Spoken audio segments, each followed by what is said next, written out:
In this video, I'm going to cover what to eat based on your body type.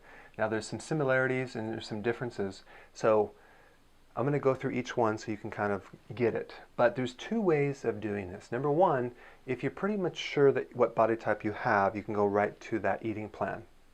And you're going to customize what meals that you want based on your body type. But if you're a mixed body type, or you feel like you're all of the body types, then the best thing to do is start out with the adrenal body type. Why? Because I would say 80% of the people are adrenal.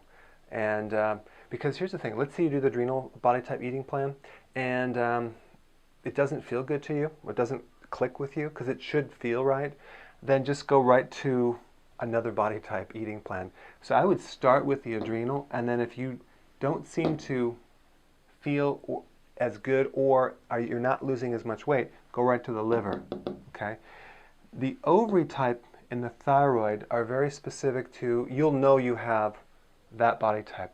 It's actually very rare to have a primary thyroid, but if you're on thyroid medication, then you should probably just go right to that. Or the ovary type is very, very similar, but you're going to have weight mainly in the lower part only, like the hips and the thighs and that type of thing. So I would start here and then go to here if you're confused. Chances are you're going to go right to here and you're going to do very, very well. Okay? So let's talk about the adrenal body type. The basic categories of food that you should focus on, number one is higher amounts of protein. And I'm not talking about what's recommended as high. My high is actually low if you look at what is recommended by the food pyramid, whatever. I mean, they recommend like, I think 125 grams of protein, which is way, way too high. We recommend between 3 and 6 ounces per meal, okay, of protein, animal protein. Now, the reason why the adrenal needs more protein is simply because their body is breaking down more protein in the muscles, in collagen, in the skin. Everything's kind of falling apart. So you need to replace that. If you don't replace that protein, you're going to feel a little bit weaker, okay? So, and I'm not saying that you should, by eating, like, just because you're losing protein, your hair, nails, skin, eyes, doesn't mean that eating that protein is going to work. What we're trying to do is fix the hormone part of this so you can metabolize the hormones, all right, and metabolize the protein so it can actually be utilized by the body. So I have found people do actually a little bit better sometimes in the liver by cutting down protein and then eating more vegetables, cleaning up the liver, and all of a sudden their hair comes back and those type of things. But I mean, we're just talking about 3 to 6 ounces per meal of animal protein. If you're a vegetarian, then do spirulina. Try to find some other protein, some protein powder. I prefer you do actual like eggs, fish, chicken, things like that, and make sure it's organic or free range if possible.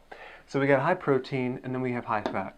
And I'm not talking about deep fried Twinkies. I'm talking about nuts, avocados, cheese, plain yogurt, organic yogurt, whole milk yogurt.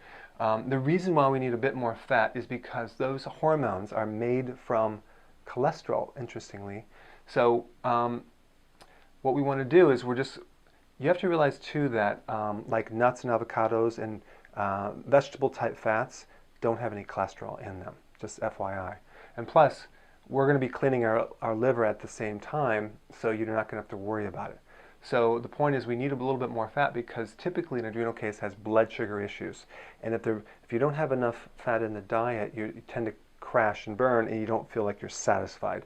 So the most important time to have that protein is in the early part of the day, not right before bed.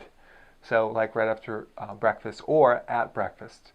That's what's recommended, okay? We don't recommend the cruciferous vegetables. That would be kale, broccoli, Brussels sprouts. Except kale is probably going to be okay for you in that kale shake. But we don't necessarily recommend the other cruciferous vegetables simply because adrenal cases typically have bloating with those vegetables. They get bloated. If you're bloating and you get gas from those or you have stomach pain, you should not be consuming those vegetables. Instead, consume other types of vegetables like romaine lettuce, spinach, tomato, carrot, celery, those types of things. And I'll give you a list in the document below. So we recommend 7 cups of vegetables. Why? Because somehow we have to get the nutrition in your body, and most of the vitamins are in the vegetable. Okay, so That's generally what you do for the adrenal type. Those are the most important. Now, the ovary is similar in that you need high protein, higher fat, but we prefer if you do more dairy, like kefir, yogurt, cheese. But we have to have it organic, okay? And you can get that at all sorts of stores, and it says no RBST. BST. BTS? BST, yeah. Yeah, it's no RBST. That's no hormones, okay? So that's what you would want to pay attention to on the label if you're getting cheese. So we want that. Now, typically those, there are certain factors in dairy that actually support the ovary type, and they usually crave that. So instead of ice cream, cream cheese, cheesecake, we're doing cheese, dairy, kefir, yogurt, things like that, all right? These types, the ovary type needs cruciferous. Why? Because cruciferous are anti-estrogenic. They have those properties that balance estrogen. It's very important to clean up that estrogen because ovary type is producing too much estrogen. So we want to clean it out. And the Cal Shake would be good, but don't be afraid to have broccoli, Brussels sprouts, cabbage, things like that as well. It's very cancer protecting as well. Now this type, no soy, but I don't recommend soy in general, but specifically this type, you should not be doing any soy. And it's interesting because you have soy protein isolates, you have the powders and the health bars and the protein bars and the health shakes, and all the different prepackaged food diets have the soy as their protein. Very bad, low quality, and you can actually create a tumor as a fibroid. All right, so ovary cases are estrogen dominant, so cruciferous will balance it out. So that's the ovary. Now we have the liver. Liver, lower protein, probably 3 ounces per meal. Why? Because the worse off the liver, the less you can digest protein. The liver is the organ that helps to metabolize the protein. So if you take someone with a bad liver and you give them a lot of protein, they're going to have a lot of digestive issues. It's going to be very hard on the liver. In fact, what destroys the liver is large quantities of cooked meat or cooked fat or deep fried fat. So that's why you don't go low fat, low protein. And when people get older, they can't digest as much red meat or other proteins because the liver is getting bad. One indication that you have unhealthy liver is that you don't digest red meat and you don't do well, don't tolerate fat. But they really crave fat. So they can have some, but you're going to probably have to add what's called some bile salts. That's bile salts. And you can get them. I have them. It's called gallbladder support formula. But that has bile salts to help you digest more fats. It works really good if you bloat, burp, belch.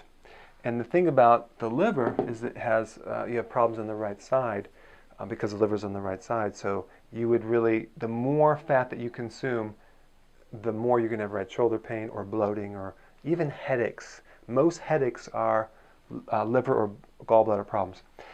Now, cruciferous, very, very, very important to consume these vegetables because cruciferous not only have the most nutrition, but they have what's called phytonutrients. What the heck is phytonutrients?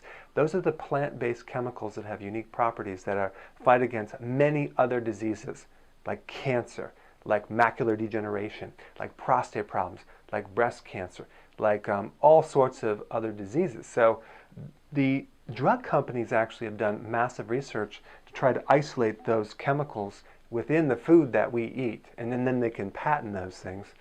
But, for example, kale has over 600 carotenoids. What's a carotenoid? It's a phytonutrient that actually is it's kind of like all the different colored pigments, dark green, dark purple, dark red, orange, yellow, are phytonutrients. And you can call them antioxidants, but phytonutrients are really the true name, and they have a lot of great properties to protect you and keep you healthy.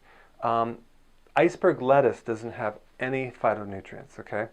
And the reason why you need those factors is that the liver is 3.5 pounds, so it needs something raw or in that shake to be able to clean and heal the liver. The liver loves bitter vegetables, and that's why the cruciferous work very well on that.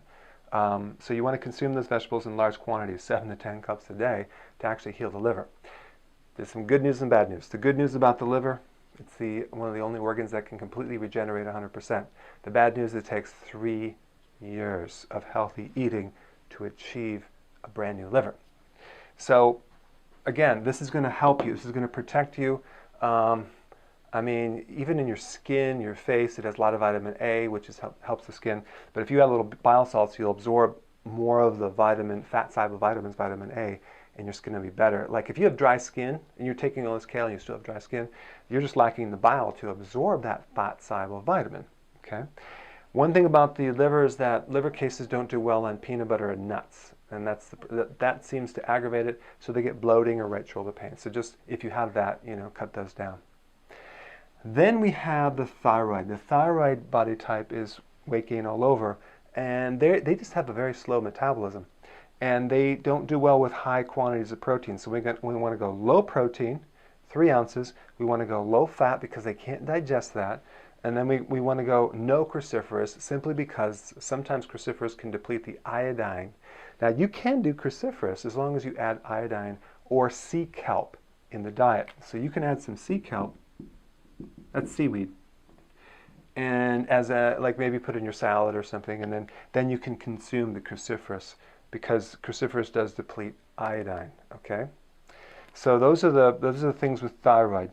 One thing I want to bring up right here, if these are general rules of thumb, it's not written in stone, and you want to think with information. You might modify this by having a little bit of this, and depending on how you feel. For example, let's say you do one of these diets and you start getting bloating. There's 2 reasons for bloating. Number 1, you have a gallbladder problem and you need bile salts, okay, if you have burping, belching, bloating. Or it could be those nuts that you're consuming, or peanut butter. Then you need more bile salts, or cut down the nuts and seeds because the fat's not being digested. Or it could be the cruciferous vegetables. Why? Because many people, especially people with digestive problems and adrenal issues, cannot digest those heavy fibers from the broccoli, and they have stomach pain and bloating. If you have that, you have to cut those out right now. It's really a lack of a certain enzyme, which means it's lacking a certain bacteria that you don't have in your gut because the adrenal has destroyed it. So you can slowly build it up, but for right now, just avoid it. Now, if you get tired on any one of these programs, you need more protein, so start increasing the protein. Some people need more than others. You can't put everyone on the same diet. So just keep increasing it until your fatigue goes away. I know in my book in chapter 10, I am making some tweaks, because if you're in an adrenal case and you go on that eating plan, it says don't eat any protein, but you're going to get a little bit tired if you have an adrenal case. Now, if you have cravings for sweets, all that means is you didn't consume enough quantity of vegetable. So really put attention on at least 7 to 10 cups of vegetables. It's not hard to do if you do a kale shake and a couple salads. But it's the most important thing, because that's how we're going to heal your body. But if you're low on potassium because you're not having the quantity of vegetable, you're going to keep craving carbs. Your carb craving should go away within a couple days by consuming enough greens. And then lastly, the right shoulder pain. That is the liver issue. That means that you're consuming too many nuts or peanut butter or something like that. Because when people start doing this program, a lot of times they start loading up with nuts and they feel really bloated in the right shoulder pain.